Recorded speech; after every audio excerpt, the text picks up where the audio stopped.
पूरे गिरिराज जी महाराज में इकलौता ऐसा मंदिर है जहाँ पर लोग परिक्रमा भी लगाते हैं, गिरिराज जी महाराज जी के चरण छूते हैं और इस जगह पे गिरिराज जी महाराज को अपने चरणों से लोग कुचल रहे हैं और फिर ऊपर जाते हैं। ऐसा क्यों? स्वागत है आप सब लोगों का हमारे एक नए वीडियो में। और गाइज आज मैं आया हूँ गोवर्धन जी महाराज, गिरिराज जी महाराज, जहाँ मैं आप सभी लोगों को परिक्रमा मार्ग और गिरिराज जी महाराज जी के दर्शन कराऊंगा। और दर्शन कराने के साथ साथ में एक ऐसी अलौकिक अनोखी जगह के दर्शन कराऊंगा जिस जगह पे भगवान गिरिराज महाराज जी की पूजा होती है। लोग पैर छूते हैं और दूसरी तरफ लोग अपने पैरों से कुचल करके गिरिराज महाराज जी के ऊपर जाते हैं। ऐसा क्यों है, क्या वजह है, मैं बताऊंगा। क्या ये लोग पागल हैं, मूर्ख हैं जो गिरिराज जी महाराज को अपने पैरों से कुचल करके उनके ऊपर चढ़ करके कहीं जा रहे हैं, या फिर ये सही कर रहे हैं? बने रहिए हमारे वीडियो के लास्ट में, मैं आप सभी लोगों को आपके सवाल का जवाब दूंगा। और तब तक के लिए गिरिराज महाराज जी के आप दर्शन करिए। गाइज ब्रज में सभी अलग अलग मंदिरों की एक अपनी अलग अलग मान्यता है। उन सभी मान्यताओं में से एक मान्यता गिरिराज महाराज जी की है। कहते हैं गिरिराज महाराज जी में 24 घंटे भीड़ रहती है, 24 घंटे वहाँ पर परिक्रमा करने के लिए लोग आते हैं। लोग बहुत दूर दूर से आते हैं, पूरे देश से आते हैं, विदेशों से भी लोग यहाँ पर आते हैं, क्योंकि गिरिराज महाराज जी को कहीं ना कहीं लोग भगवान श्री कृष्ण जी का ही एक स्वरूप मानते हैं। उनमें कहीं ना कहीं भगवान श्री कृष्ण जी की लीला दिखती है आज भी लोगों को। और वो गिरिराज महाराज जी का पर्वत 5,500 वर्ष पुराना आज भी मौजूद है, जिसकी परिक्रमा लगाने दूर दूर से लोग यहाँ पर आते हैं दर्शन करने के लिए। तो आइए मैं अपनी जर्नी शुरू कराता हूँ और आप सभी को दर्शन कराता हूँ। गाइस अभी मैं खड़ा हूँ 500 मीटर दूर दानघाटी मंदिर, जहाँ से परिक्रमा शुरुआत होती है। और आप देख सकते हैं यहाँ पर परिक्रमा लगाने के लिए हज़ारों लाखों भक्त हर दिन आते हैं।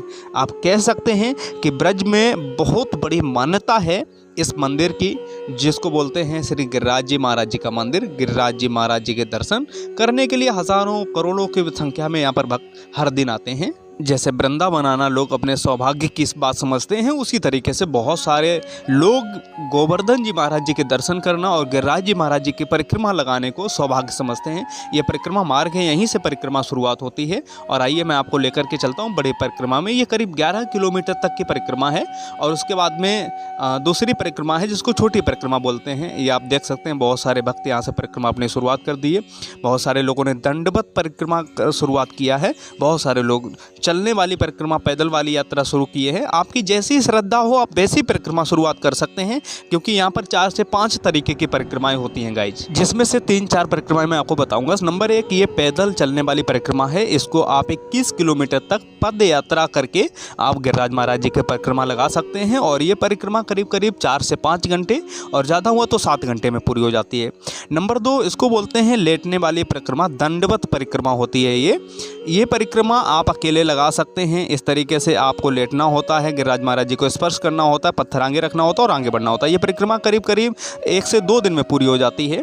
और ये सबसे कठिन कठोर परिक्रमा मानी जाती है, क्योंकि इस परिक्रमा में 108 पत्थर उठा के रखने होते हैं। और ये परिक्रमा 7 साल में पूरी होती है। महाराज जी ने अभी परिक्रमा शुरुआत की, आप देख सकते हैं। ये सबसे पहले मैं आपको दानघाटी मंदिर के दर्शन कराता हूँ, जहाँ से परिक्रमा शुरुआत करते हैं। मंदिर के दर्शन करने के बाद में आप अपनी परिक्रमा शुरुआत कर सकते हैं। तो आइए मैं मंदिर में अंदर आपको दिखाता हूँ। प्रवेश द्वार पे आप देख सकते हैं बहुत बड़ी संख्या में भक्तों की भीड़ है। और यहाँ पर किस तरीके का माहौल है आप देख सकते हैं।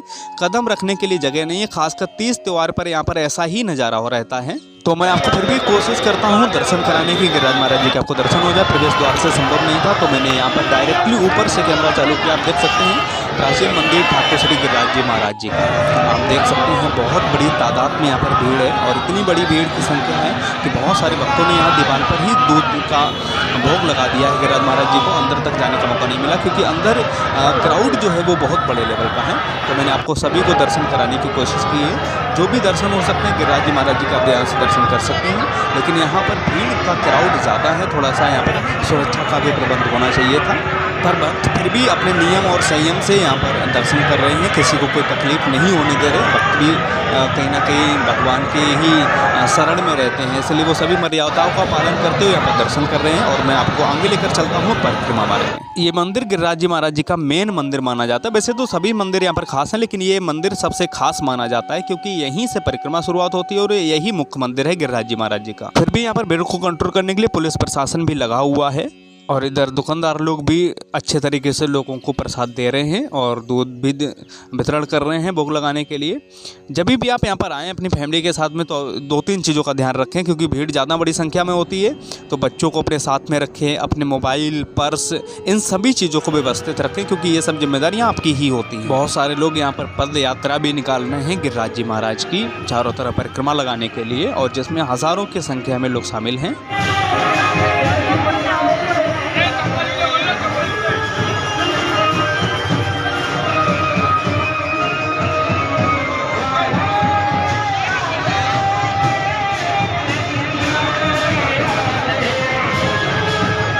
और ये दूसरी पद यात्रा लोग निकाल रहे हैं। कहते हैं गिरिराज जी महाराज जी के अगर आप दर्शन करने के लिए आए हैं और आप उनके दर्शन में पागल नहीं हुए तो फिर दर्शन कैसे करना हो। आप देख सकते हैं बहुत सारे भक्तों को।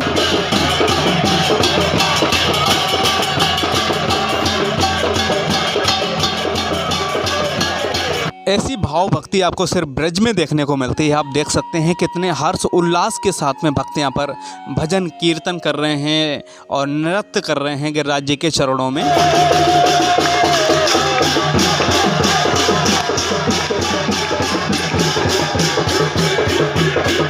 कहते हैं मुश्किल से मानव जीवन मिलता है 84 लाख योनियों के बाद में, अगर उसमें आपने भगवान की भक्ति नहीं की तो आपको ऐसे ही भटकना पड़ता है। इसलिए भगवान की भक्ति के लिए भी समय निकालना बहुत ज़रूरी है। बहुत सारे भक्तों को आप देख सकते हैं परिक्रमा लगा रहे हैं, भगवान का जप कर रहे हैं। तो आइए अब मैं आप सभी लोगों को परिक्रमा मार्ग में लेके चलता हूँ और परिक्रमा के संपूर्ण दर्शन कराता हूँ, और साथ ही में मैं आपको आज गिरिराज मुखार बिंदु के भी दर्शन कराऊंगा। तो धैर्यपूर्वक हमारे वीडियो को पूरा देखना, क्योंकि आज आपको घर बैठ करके पूरे ब्रज के और परिक्रमा मार्ग के और गोवर्धन जी महाराज जी के मैं आपको आनंद दिलाऊंगा।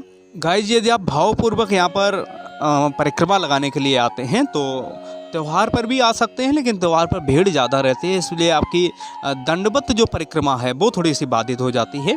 लेकिन पद यात्रा वाली परिक्रमा आप कभी भी लगा सकते हैं, क्योंकि आपको पता ही है दंडवत प्रणाम करना होता है गिरिराज जी महाराज जी को, और भक्त यहाँ पर निकल रहे होते हैं। तो कई बार भीड़ ज़्यादा होती है तो तकलीफ हो जाती है, और इसमें समय भी लग जाता है, कई बार 1 से 2 दिन, कई बार 5 दिन का भी। जैसे आप जिस भाव से अपनी परिक्रमा लगाते हैं उस हिसाब से आपको यहाँ पर समय देना पड़ता है। ये पैदल चलने वाली परिक्रमा आपकी 7 से 8 घंटे में पूरी हो जाती है। बड़ी परिक्रमा मार्ग में भी 2 परिक्रमाएं हैं। एक तो ये आप देख सकते हैं पक्की सड़क की परिक्रमा है, जिसमें पैदल चलने में थोड़ी सी तकलीफ रहती है, क्योंकि आपके पैर में छाले पड़ सकते हैं, क्योंकि यहाँ पर परिक्रमाएं जो होती हैं वो बिना चप्पल और जूते के लगाते हैं। इसलिए आप कच्चे मार्ग वाली परिक्रमा चुन सकते हैं, क्योंकि पैदल अगर आप कच्चे पथ पे चलते हैं तो आपको तकलीफ नहीं होगी। आप देख सकते हैं बहुत सारे भक्त यहाँ पर कच्चे मार्ग पे परिक्रमा लगा रहे हैं। कच्ची मार्ग की परिक्रमा पक्की मार्ग की परिक्रमा से 20 से 25 मीटर अंदर की तरफ पड़ जाती है गिरिराज महाराज जी के बगल में। तो जो परिक्रमा आपको अच्छी लगे, जिसमें आपको आराम लगे, आप उस परिक्रमा को पूरा कर सकते हैं। दोनों ही परिक्रमा मान्य होती हैं। बड़े मार्ग की परिक्रमा में सबसे पहले गांव आपको आन्योर पड़ेगा। ये आन्योर के दर्शन है। आन्योर गांव जो कि परिक्रमा मार्ग में पहला ही गांव पड़ जाता है। परिक्रमा मार्ग में कभी भी अपने खुद के वाहन लेकर ना आए, क्योंकि यहाँ पर भक्तों की संख्या ज़्यादा होती है तो आपके वाहनों में तकलीफ आपको हो सकती है, इसलिए वाहन बाहर पार्किंग में ही खड़े करके आए। आप देख सकते हैं ज़्यादातर लोग पैदल ही जा रहे हैं, और ये ई-रिक्शा भी व्यवस्था है यहाँ पर। जो भक्त लोग परिक्रमा पैदल नहीं लगा सकते, ई रिक्शा में बैठ करके भी परिक्रमा लगा सकते हैं। ये भी परिक्रमा आपकी मान्य होती है। और ये दर्शन हुए मुझे एक ऐसे महाराज जी के जो इस उम्र में करीब 65 साल की उम्र में दंडवत परिक्रमा लगा रहे हैं, वो भी 108 वाली। 108 पत्थर को उठा के स्पर्श करते हैं गिरिराज जी महाराज जी को, फिर रखते हैं, फिर अगले बार लेटते हैं। तो ये परिक्रमा बाकी बहुत मुश्किल परिक्रमा मानी जाती है, लेकिन बहुत भावपूर्वक जो लोग परिक्रमा लगाते हैं वो ये परिक्रमा चुनते हैं, क्योंकि इसमें सालों साल का वक्त लग जाता है। आइए मैं आपको आगे लेकर के चलता हूँ। सजकर शाम मेरी गलियों में आया, हमने बनाया। ऐसे आपको यहाँ पर हजारों भक्त मिल जाएंगे जिन्होंने अपना पूरा जीवन समर्पित कर दिया है गिरिराज जी के चरणों में। और अब मैं आपको ये पक्की सड़क की परिक्रमा के साथ साथ में अब मैं आपको दर्शन कराता हूँ कच्चे मार्ग वाली परिक्रमा के। कच्ची मार्ग की परिक्रमा पक्की मार्ग की परिक्रमा से सटी हुई ही है, जैसा मैंने आपको बोला। और कच्ची मार्ग की परिक्रमा में सबसे अच्छी सुविधा ये है कि आपको वास्तविक अनुभूति होती है गिरिराज जी की, क्योंकि जब प्राचीन गिरिराज जी थे तो ऐसे कच्ची मिट्टी में ही रखे थे श्री हनुमान जी महाराज जी ने, और अभी जमाने के अनुसार यहाँ पर पक्की सड़क बन गई है। यदि ज़्यादा भीड़ की वजह से आपको दान घाटी मंदिर पे महाराज जी के दर्शन ना हो पाए गिरिराज महाराज जी के, तो आप दर्शन करने के लिए स्थित गोवर्धन जी महाराज जी के भी आप दर्शन कर सकते हैं, जैसे बहुत सारे भक्त यहाँ पर कर रहे हैं और पूजा कर रहे हैं। और यदि आप गोवर्धन जी महाराज जी के चरणों में समय बिताना चाहते हैं तो कच्ची परिक्रमा मार्ग में ये बैठने की भी व्यवस्था है। आप यहाँ पर बैठ करके आराम कर सकते हैं गिरिराज जी के चरणों में। यहाँ पर भी बहुत सारे भक्त लोग पूजा कर रहे हैं, आप देख सकते हैं। और यहीं पर आप आश्रय भी ले सकते हैं, बैठ सकते हैं। सबसे स्पष्ट दर्शन है गिरिराज जी महाराज जी के, और ये आज पूरी तरीके से गिरिराज जी महाराज आप देख सकते हैं इस तरीके से खंडित हो चुके हैं। जो आज के 5,500 पहले करीब एक ही पर्वत में हुआ करते थे, लेकिन आज उनके अलग अलग बहुत सारे टुकड़े हो चुके हैं। सो गाइस, सबसे स्पष्ट दर्शन आपने किए हमारे इस चैनल के माध्यम से। आइए अब मैं आपको कच्ची परिक्रमा मार्ग के दर्शन कराता हूँ, किस तरीके से भक्त लोग यहाँ पर कच्ची मार्ग में परिक्रमा लगाते हैं। गाइस, कच्ची मार्ग की परिक्रमा का एक अपना अलग ही सुकून है, एक अलग ही यहाँ पर मिजाज है, आप कह सकते हैं। वास्तविक जो गिरिराज जी महाराज जी की अनुभूति होती है वो यहाँ पर होती है कच्ची की परिक्रमा में, क्योंकि आज के 5,500 साल पहले यहाँ पर पक्का सड़क नहीं हुआ करता था, लोग यहाँ पर नहीं रहते थे। तब इसी तरीके से वन जंगल हुआ करता था, जैसा आप देख पा रहे हैं। और इसी वन जंगल के बगल में ही स्थित गिरिराज जी महाराज हैं, जिनके परिक्रमा लोग यहाँ पर लगाते हैं। ये एक बालिका है, वो दंडवत परिक्रमा कर रही है। कच्ची मार्ग में परिक्रमा थोड़ी सी अच्छी रहती है, यहाँ भीड़ भाड़ भी कम रहती है और सुकून शांति का आवास रहता है। आप देख सकते हैं बहुत ही अच्छा नज़ारा है और बहुत ही अच्छी सुकून शांति मिल रही है। मैं खुद भी पैदल चल रहा हूँ तो यहाँ पर एक अलग ही फीलिंग है, एक अलग ही आवाज़ है। ऐसा प्रतीत हो रहा है कि मैं 5,500 साल पहले जब भगवान श्री कृष्ण जी ने गिरिराज जी महाराज जी को अपनी कन्नी उंगली से स्पर्श किया था, उस समय के मैं दर्शन कर रहा हूँ। इस परिक्रमा मार्ग में ऐसा आभास होता है। और साथ में ब्रज की जो रज है वो भी आपके पैरों को स्पर्श कर रही है। आप देख सकते हैं सभी भक्त यहाँ पर पैदल परिक्रमा लगाते हैं, वो नंगे पैर ही होते हैं। मतलब आप चप्पल जूता पहन करके अगर परिक्रमा लगाते हैं तो तकलीफ नहीं है, लेकिन वो उतनी शुभ नहीं मानी जाती है जितना बिना चप्पल जूता के आप यहाँ पर परिक्रमा लगाते हैं और शुभ मानी जाती है। परिक्रमा मार्ग आप देख सकते हैं बिल्कुल बगल में ही। परिक्रमा मार्ग में बंदरों से बच कर रहे हैं, क्योंकि बंदर ये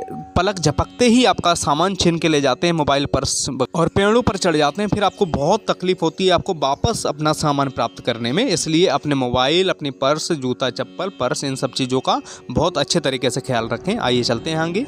यहाँ पर आप देख सकते हैं बहुत ही सुकून शांति का वातावरण है और पेड़ पौधे, ऐसा लग रहा है, प्रतीत हो रहा है कहीं ना कहीं भगवान की जो लीला है इन सभी पेड़ों पौधों में भी स्थित है, और ऐसा प्रतीत होता है यहाँ पर परिक्रमा मार्ग में। सो मैं आगे आपको लेकर के चलता हूँ मुखार बिंदु के दर्शन कराने के लिए, लेकिन उससे पहले आप देख सकते हैं बहुत सारे भक्त यहाँ पर परिक्रमा जो मार्ग, कच्ची परिक्रमा मार्ग में दंडवत परिक्रमा करते हैं, और इसको बहुत ज़्यादा सुविधा आसानी रहती है क्योंकि इनके घुटने छिलने से बच जाते हैं। वैसे तो इनके पास में मैटी टाइप की होती है बिछाने के लिए, लेकिन फिर भी सुकून मिलता है और शांति रहती है। कहते हैं भक्ति तब करनी चाहिए जब आपकी उम्र 50-60 साल हो, लेकिन नहीं, ये गलत है। आप देख सकते हैं यहाँ पर यंगस्टर जो हैं वो भी परिक्रमा लगा रहे हैं और वो भी भगवान को याद कर रहे हैं। और साथ ही साथ यदि आपको प्यास लगती है तो आप यहाँ पर पानी भी इस्तेमाल कर सकते हैं। पानी आपको शुद्ध साफ मिलेगा, मीठा पानी निकलता है यहाँ पर गिरिराज जी महाराज जी में। बोतल खरीदने की भी जरूरत नहीं। आपके खान पान के लिए कई बार इस तरीके से आपको ठेला ढकेल मिल जाएगा रास्ते में, जहाँ पर आप गन्ने का जूस वगैरह इस्तेमाल कर सकते हैं। सैकड़ों हजारों किलोमीटर दूर से चल के हम लोग परिक्रमा लगाने आते हैं, लेकिन ये गाँव कितना भाग्यशाली है, आन्योर गाँव, जो कि गिरिराज जी महाराज जी के चरणों में ही स्थित है। और यहाँ के हर दिन सुबह उठ करके लोग गिरिराज जी महाराज जी के दर्शन करते हैं। अब पता नहीं कि ये गांव के लोग अपने आप को शुभ मानते हैं कि नहीं, भाग्यशाली मानते हैं कि नहीं, लेकिन हमारी नज़र में तो ये बहुत भाग्यशाली है, क्योंकि आंखों के सामने ही गिरिराज जी महाराज हैं। अब मैं आपको सीधा मुखार बिंदु पर लेकर के चलता हूँ। ये गांव देख सकते हैं आन्योर गांव, बिल्कुल आन्योर गांव और गिरिराज जी महाराज जी के बीच में लोग परिक्रमा लगा रहे हैं। फाइनल आ गया हूँ मैं आपको मुखार बिंदु गिरिराज जी के लेकर के, जहाँ पर गिरिराज जी महाराज जी का मुख बोला जाता है। कहते हैं ये मुख जो है ये जतीपुरा गांव में पड़ता है, और जो पीठ पड़ती है गिरिराज जी महाराज जी की वो आन्योर गांव की तरफ है। तो मुखार बिंदु पर ही लोग यहाँ पर जल, दूध और भोग लगाते हैं। हम देख सकते हैं बड़ी तादाद में यहाँ पर लोग हैं, और यहाँ पर जब भी आप परिक्रमा लगाने के लिए आएँ तो गिरिराज महाराज जी को दूध जरूर अर्पण करें, गिरिराज जी महाराज जी को दूध जरूर चढ़ाएं, क्योंकि यहाँ की परिक्रमा आपकी तभी मान्य होगी जब गिरिराज जी महाराज जी को आप कुछ अर्पित करके जाते हैं। सो ये दर्शन श्री गिरिराज धरण जी महाराज जी के हैं। आप देख सकते हैं हजारों की तादाद में लोग यहाँ पर हैं, और अच्छे तरीके से यहाँ पर सजावट की गई है। दूध यहाँ पर आप चढ़ा सकते हैं, 20-30 रुपए की गिलास आपको मिलती है, और अच्छे तरीके से अपने भाव श्रद्धा के साथ में गिरिराज जी महाराज जी को अर्पित कर सकते हैं, और अपनी जो भी मनोकामना है आप यहाँ पर मांग सकते हैं, क्योंकि गिरिराज जी के मुखार बिंदु पर आप इस समय हैं और दर्शन कर रहे हैं। ये सबसे शुभ, साफ, क्लियर दर्शन मैं आपको आपको करा रहा हूँ गिरिराज जी महाराज पर। हालांकि कैमरा अलाउ नहीं है, पर फिर भी मैं साइड में खड़े होकर के आपको वीडियो शूट करके दे रहा हूँ ताकि आप सभी भक्त यहाँ पर दर्शन कर सके अपने घर में बैठ करके भी। अब मैं आपको आगे लेकर के चलता हूँ उस खास जगह पे जिसका अभी तक आप इंतजार कर रहे होंगे। पूरा वीडियो आपने देख लिया, अब मैं फाइनल दर्शन कराता हूँ उस जगह के। गिरिराज मुखारबिंदु और उस जगह के बीच में ये अच्छा सा आपको मार्केट मिल जाता है जहाँ पर ज़रूरत के सभी कपड़े और भगवान के राधे राधे लिखे हुए यहाँ पर आपको मिल जाएंगे, दुपट्टा टाइप के और टी शर्ट टाइप के। आप यहाँ पर गिफ्ट के तौर पे भी लेकर के जा सकते हैं। आप देख सकते हैं यहाँ पर मैं आपको दर्शन कराता हूँ गिरिराज जी की दंडवत जो शिला है उसके दर्शन कराता हूँ और उसके बाद मैं आपको उस मंदिर पर लेकर के चलता हूँ। तो सबसे पहले आप दंडवत शिला के दर्शन करिए। आप देख सकते हैं यहाँ पर बहुत सारे भक्त आए हुए हैं और ये मैं आपको दंडवत शिला के दर्शन कराता हूँ। ये दंडवत शिला के दर्शन है और मैं ऊपर लेकर के चलता हूँ श्रीनाथ जी के मंदिर पर। पूरे गिरिराज जी महाराज में इकलौता ऐसा मंदिर है जहाँ पर लोग परिक्रमा भी लगाते हैं, गिरिराज जी महाराज जी के चरण छूते हैं और इस जगह पे गिरिराज जी महाराज को अपने चरणों के माध्यम से लोग ऊपर जाते हैं। यानी ऐसे कह सकते हैं गिरिराज जी महाराज जी को अपने चरणों से लोग कुचल रहे हैं और फिर ऊपर जाते हैं। ऐसा ये वीडियो मैंने इसलिए बनाया क्योंकि हमारे एक भक्त ने बोला मुझे कि आप गिरिराज जी महाराज जी के ऊपर क्यों चढ़े हैं, ये थोड़ा भद्दा है। तो मैंने उनको बताया था कि चढ़ने की वजह क्या है, आइए जानते हैं। गाइस, जिस मंदिर का नाम है श्रीनाथ मंदिर। श्रीनाथ मंदिर जो भगवान श्री कृष्ण का स्वरूप माना जाता है। क्यों माना जाता है उसकी वजह है, जब ब्रज की सभी गोपिकाएं इंद्र की पूजा करती थी तो श्री कृष्ण जी ने कहा कि आप इंद्र की पूजा ना करके गिरिराज महाराज जी की पूजा कीजिए। तो उन सभी गोपिकाओं ने ये कहा कि कान्हा, इसका ना कोई सर है, ना कोई मुख है, ना कोई पीठ है, मैं किधर से कैसे इनकी पूजा करूं क्योंकि ये तो एक सिर पर्वत हैं। तो कहते हैं कि श्री कृष्ण जी उस समय खुद ही विराजमान हो गए गिरिराज जी महाराज में और उनका मुख का एक आकार दे दिया और कहा आप यहाँ पर दूध का भोग लगा सकते हैं। तो कहते हैं उसके बाद में गोपिकाओं ने यहाँ पर पूजा आराधना शुरू कर दी और गिरिराज महाराज जी को दूध चढ़ाना शुरू कर दिया। लेकिन ये मंदिर गिरिराज महाराज जी के ऊपर क्यों है, ये एक बड़ा सवाल। इसकी वजह यह है, जब श्री कृष्ण जी ने गिरिराज महाराज जी की पूजा शुरू करा दी तो इंद्र नाराज हुए और इंद्र कहते हैं कि इतना बलशाली माना जाता था कि उन्होंने एक ऐसी बूंद बनाई थी कि एक ही बूंद में पूरा ब्रज बह जाता। तो कहते हैं भगवान गिरिराज महाराज जी ने भगवान श्री कृष्ण जी को अपना बालक समझा और बालक रूप में उनको माना और कहते हैं कि उनको गोद ले लिया, उनको अपने सीने से चिपका लिया। तो ये जो मंदिर है ये गिरिराज महाराज जी के सीने में बना हुआ मंदिर है। कहते हैं उन्होंने बालक समझ के भगवान श्री कृष्ण जी को अपने सीने में चिपका लिया, अपने सीने में शरण दे दी। तो इसलिए यहाँ पर सभी भक्त गिरिराज जी महाराज जी के ऊपर से चढ़ कर के और इस मंदिर तक पहुँचते हैं, यहाँ पर श्रीनाथ जी के दर्शन करते हैं क्योंकि श्रीनाथ जी का मंदिर यहाँ पर गिरिराज महाराज जी के मंदिर से ऊपर माना जाता है क्योंकि भगवान श्री कृष्ण जी यहाँ पर बड़े और गिरिराज जी महाराज थोड़े से छोटे माने जाते हैं क्योंकि गिरिराज जी महाराज जी को भगवान श्री कृष्ण के ही दर्शन करने थे। तो तब से यहाँ पर लोग गिरिराज जी महाराज जी के ऊपर से चढ़ करके आते हैं और कभी भी गिरिराज जी महाराज जी ने इस बात को बुरा नहीं माना, किसी के साथ में कुछ बुरा नहीं किया क्योंकि ये एक शुभ माना जाता है और बहुत भाग्यशाली लोग होते हैं जो यहाँ तक पहुँचते हैं और इस मंदिर के दर्शन करते हैं क्योंकि बहुत सारे लोग परिक्रमा लगा करके ही चले जाते हैं। ये गिरिराज जी महाराज में एक ऐसा मंदिर इकलौता है जो भगवान श्री कृष्ण जी का स्वरूप है। जब भी आप आएँ तो गिरिराज मुखारबिंदु के पास में ही स्थित ये मंदिर श्रीनाथ जी का मंदिर है। आप यहाँ पर आकर के दर्शन करें। हमारे चैनल को आपने अभी तक सब्सक्राइब नहीं किया है तो गाइस सब्सक्राइब कर लीजिए। उम्मीद करता हूँ आपके सवाल का जवाब आपको मिल गया होगा। बहुत बहुत धन्यवाद। हमारे चैनल से जुड़े रहिए और ज़रूरतमंद भक्तों तक हमारे वीडियो को शेयर करिए।